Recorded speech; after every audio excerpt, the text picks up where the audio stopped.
Hello, my name is Olivier. I'm a backend engineer in composition analysis. This is a demonstration of the proof of concept for the on-demand dependency scanning API using the SBOM in the REST backend. This is part of the epic for bringing back the security scan results into the scanning CI job while it's running, but by still leveraging the GitLab SBOM vulnerability scanner. This proof of concept is really to validate the real side of things by having an API, taking an SBOM as an entry point, running the dependency scanning scan on top of that, and returning the results without storing anything in the vulnerability management system, and sending things back to the CI job where a dependency scanning report artifact will be generated by the job and feed into the generic security report ingestion system.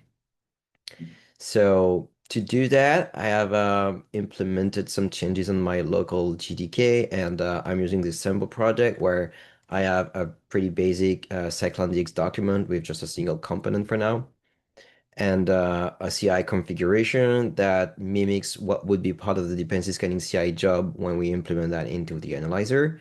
And that is simulating when the moment when the dependency scanning CI job will have generated a cyclone.dx document. So right after that step, we would inject those new additional steps where there will be an API request. So here I'm using a curl command using the CI job token to authenticate the query and sending a post request to a new API endpoint on the REST API with the file as an attachment. That response is then stored locally, and from that we extract the download URL because that is part of the API response, and it gives the script the URL to download the results of the scan. This is asynchronously done because for scalability purposes, we don't want to process that synchronously. So there is a short sleep here to ensure that the Sidekick job has enough time to process the SBOM and do the scan. We'll refine obviously this poll process with specific durations and timeouts, but for the sake of that proof of concept, this is pretty basic for now. And once we have the results, we'll just output them with GQ for convenience. So let's go ahead and have a look at what a pipeline look like when running this. It's pretty straightforward. It's just execute the script that we just defined. And as you can see here, the response from the API contains a short message, the ID of the SBOM scan record that we've created. I'll explain that a bit, but that is the ID that will be helpful for holding the temporary download URL and keeping pulling that when you have multiple files, particularly multiple SBOM files to scan, because right now the endpoint only accepts a single SBOM document and the download URL that can be used to fetch the results. And here is the output of that download request.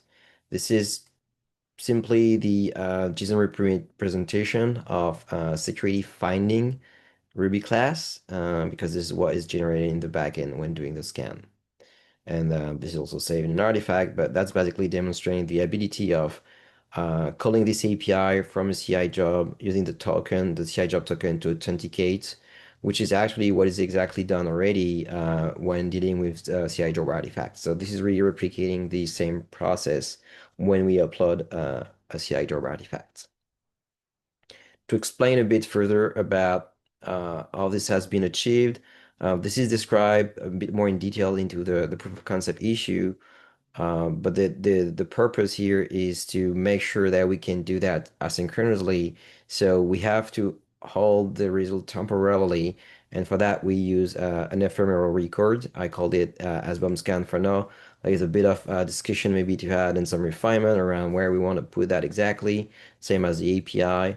I will dive further into that later, but for the purpose of that proof of concept, I managed to make it work by putting some standard locations. So that ephemeral record will hold two attachments, one for the SBOM file that is uploaded, and then when it generates scan results to store them temporarily until they are retrieved and downloaded by the CI job. It also uses a state machine to make sure we can track the progress between creation, running, and then finished or failed. As I said, it's using REST API endpoints. This is the most straightforward approach, particularly when dealing with upload. It's not straightforward to use that with GraphQL, particularly with the direct upload method that is recommended. And also, the internal API endpoint is not offering the same authentication mechanism. So, really duplicating the approach that we're using already for CI job artifact uploads, I think makes a lot of sense. And again, that offers the authentication with the CI job token. So when the client calls the API, it uploads that file. It is stored locally. It is stored temporarily, sorry, and associated with that record that is created for that very specific purpose. Some jobs are scheduled in Psychic, one for processing the SBOM, another one for the deletion of the record. So whatever happens in X day, like say 7 days, that record will be deleted, for instance, and then it provides back the response to the client with the ID and the download URL. And then when the worker executes the Sidekick job, the existing code base that we have already in the REST platform will parse that SBOM document, create a Ruby representation of that SBOM report, and then send that to the GitLab Gravity scanner that we already have, generate the findings, and return that as a JSON representation by storing it into another attachment of the same SBOM scan record. And then it also set the state machine status to finished. And then in the meantime, as soon as it has sent the first request, the client can pull the API and verify that the results are available on the download URL. And if the status is finished or failed, then it will get either the results or errors from that execution. Again, we need to define further the backoff and timeout strategies for that.